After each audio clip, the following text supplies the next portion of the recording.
So in the previous video we saw about the absorption and emission spectrum. Yes.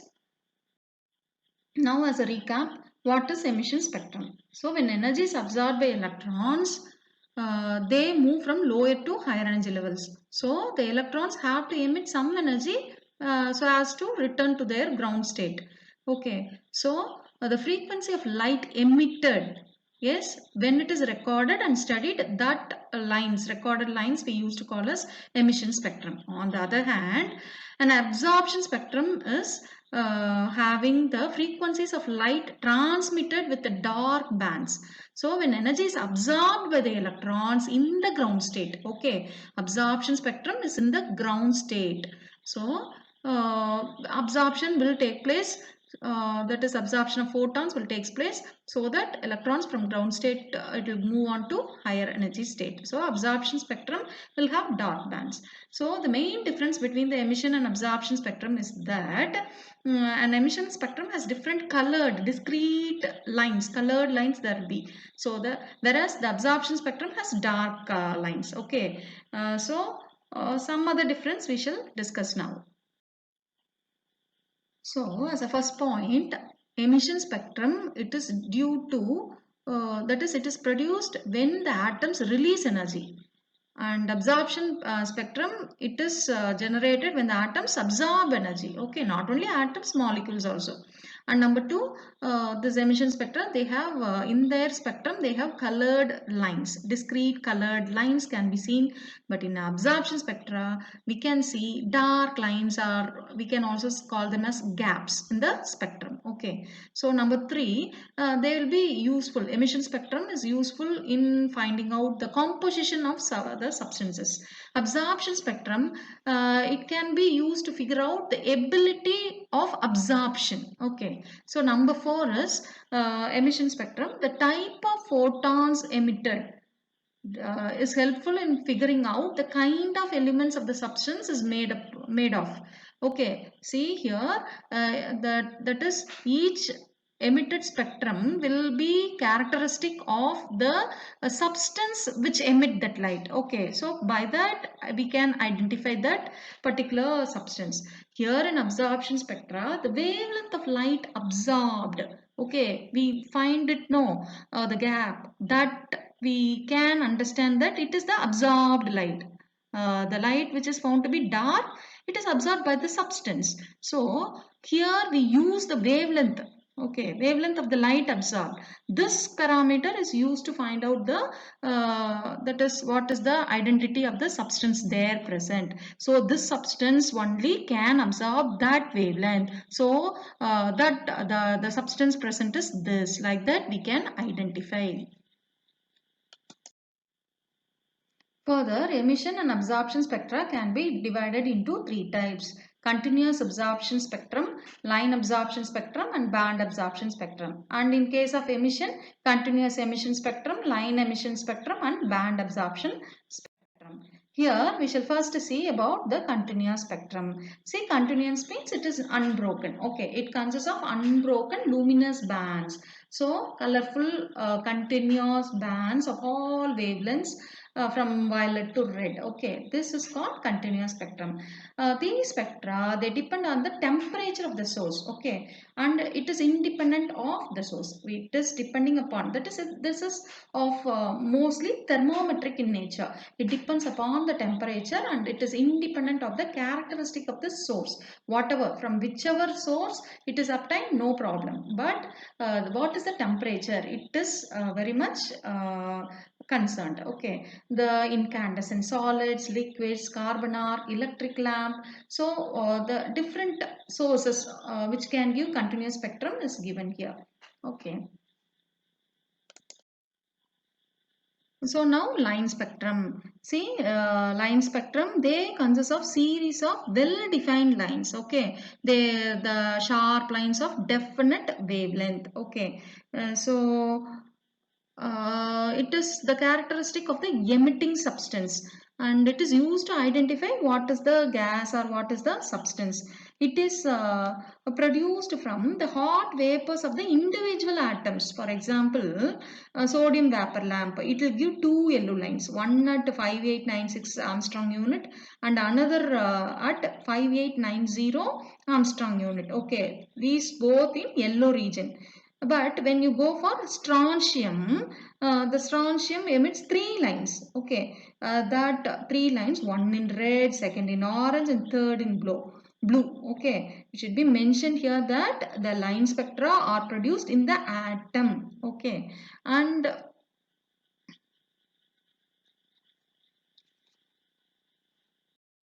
the band spectrum. Okay, see here it consists of number of that is bright bands with a sharp edge at one end but fading out at the other end, like it is like one band. Okay, so band spectra are obtained from molecules. So we can say that line spectra are mostly of atoms and band spectra it is of from molecules. It is characteristic of molecules. So it consists of large number of luminous bands and sometimes which are separated by black bands. Okay, so the band spectrum we can say it is not a continuous one, that is it is discontinuous one. Each luminous band consists of large number of lines, like that we can very well define. Okay, a band spectrum is produced by light emitted by molecules in the vapor state. Band spectra are of importance in studying the inner atomic distance and also in the molecular configuration of chemical compounds. Okay, so for example, calcium or barium salts, when it is burnt in the, that is in the Bunsen flame, and gases like carbon dioxide, ammonia, nitrogen in molecular state in the discharge tube, these are the examples that give out the band spectra. Okay, so when you examine the bands in the using high resolving power spectrometer, we can see each band is found of very large number of fine lines. These lines is found to be very close to each other. They will have very sharp edge but spaced at the other end. So using band spectra we can study the molecular structure.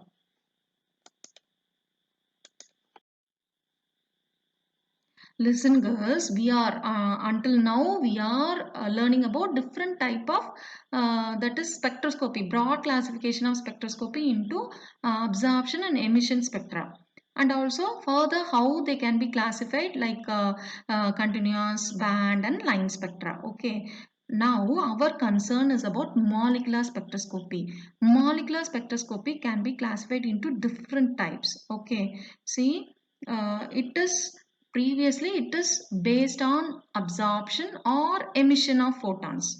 Either absorption of photons will cause the spectral lines or emission of photons will be the cause of spectral lines. Now we are going to enter into a new chapter, that is molecular spectroscopy. Once a molecule is formed, already you know that molecule they have internal energy. Once a molecule is formed, the internal energy is highly diversified. We know that the molecule possesses electronic energy and vibrational energy, rotational energy, and apart from that some other type of energy. For example, because of unpaired electron spins or nucleus spins, there may be some that is they may couple with the angular momentum of the dipole rotation. Okay, so because of that some energy, the energy associated with this electron spin or nucleus spin, this also there will be also some energy associated with that. Like that internal magnetic dipoles, they can also couple with the external magnetic fields, so there the energy associated. So apart from translational energy, electronic energy, vibrational energy, rotational energy, the energy associated with the interaction of electron spin or nucleus spin with angular momentum, or energy associated with the interaction between the internal magnetic dipoles and external magnetic fields can also be expected. Here we have to understand there is one hierarchy. The energies needed for transition. Here, previously, now only we see that there are three different, that is mm, different types of energy, that is electronic energy, vibrational energy and rotational energy. To cause, that is each and every energy, they have different energy levels. So you know very well that electronic energy levels, that is electronic energy, ground state, there will be first excited, second excited, like that. So many number of electronic energy levels are there. Like that, for vibrational as well as rotational levels, there are so many number of energy levels. Okay, so to effect one transition, that is the transition means the electron will move from one energy level to higher energy level, like that. Okay, so that transition, that can be effected only by supplying energy, right? So what amount of energy or what is the frequency to be supplied, so that to effect one transition in the electronic level, in the vibrational level, in the rotational level, like that. If you want, see, we can particularly select the energy or select the frequency of the electromagnetic radiation, and when we pass through our molecule, then it will selectively go and make transitions at the desired level, that is desired electronic level, or it may be go for vibrational level, right? So there is some hierarchy. We have to understand that some particular energy is needed to effect the particular transition in the levels, that is some energy is needed, one particular energy is needed to effect electronic transitions, and the different energy is needed to effect the vibrational transitions. Okay, now you can see here very clearly, it is mentioned here, when you have the microwave region of electromagnetic radiation. Yes, here you can see the regions of electromagnetic spectrum. Yes, this region of electromagnetic spectrum, we are going to see the different types of molecular spectroscopy. Number one is rotational spectra. Here the electromagnetic spectrum used is microwave. See, it is given, the region is also given. So here the electromagnetic wave, you should select microwave, and your molecule must possess, the condition is it should has some permanent dipole moment, for example HCl or carbon monoxide, small elma HCl. So the interaction between microwave radiation and the molecule which has a permanent dipole moment will effect changes or transition in the rotational level, that can be recorded as the spectrum and can be studied. That type of molecular spectroscopy is called as rotational spectra or microwave spectra. Likewise, when you select the infrared region, that radiation, when you have electromagnetic radiation as your infrared radiation as your electromagnetic radiation, and when you want to go and interact with the molecules which has dipole moment during the vibration, that is during the transition or change in the vibration level, if at all any change in dipole moment is will do for this, right? There is not required the permanent dipole moment, but a dipole moment, by a change in dipole moment must occur during this process. Okay, so like that, when vibrational level transition takes place, then that type of spectra we used to call as infrared spectroscopy, or the other name is vibrational or vibrational rotational spectroscopy. Number three is electronic spectra or UV spectra. So just by the name you can say UV spectroscopy, it uses the UV region of electromagnetic radiation, and here the molecule, it should possess some chromophore, that is, for using this UV spectroscopy, you can study the molecules or study the nature of the chromophores present in the molecule, and you can also study about the unsaturations present in the molecule. Number 4 is Raman. Here the electromagnetic radiation used is near and far IR region. Here whenever electromagnetic radiation IR is used, the transition will be in the vibrational level. Okay, now you have to understand that whenever the microwave region means, it will be affecting the change in the rotational level. If at all IR radiation you are choosing, it will be affecting change in vibration level. If you took the UV, it will be having electronic level changes. Here Raman, the electromagnetic radiation used is far and near infrared region. There you can see the transitions will be both in vibrational and rotational levels.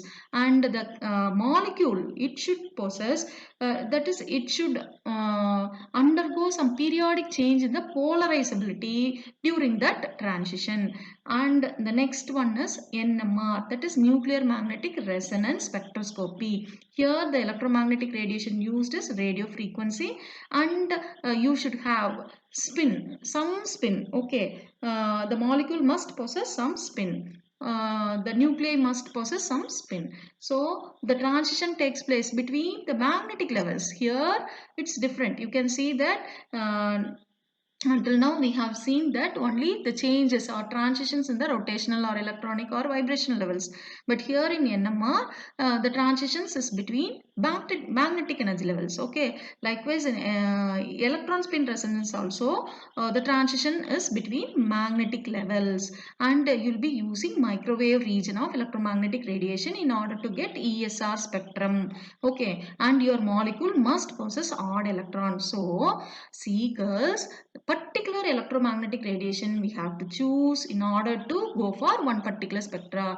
If at all we want IR spectrum to take, you have to go for IR region. You have to select the infrared electromagnetic radiation, and this infrared radiation will not always, or it will not interact with all the molecules. We cannot expect that, but those molecules which change their dipole moment during the change in vibrational levels. So there is some condition in the with respect to electromagnetic radiation as well as with respect to the molecules. When the interaction is proper, then we can study the spectral lines.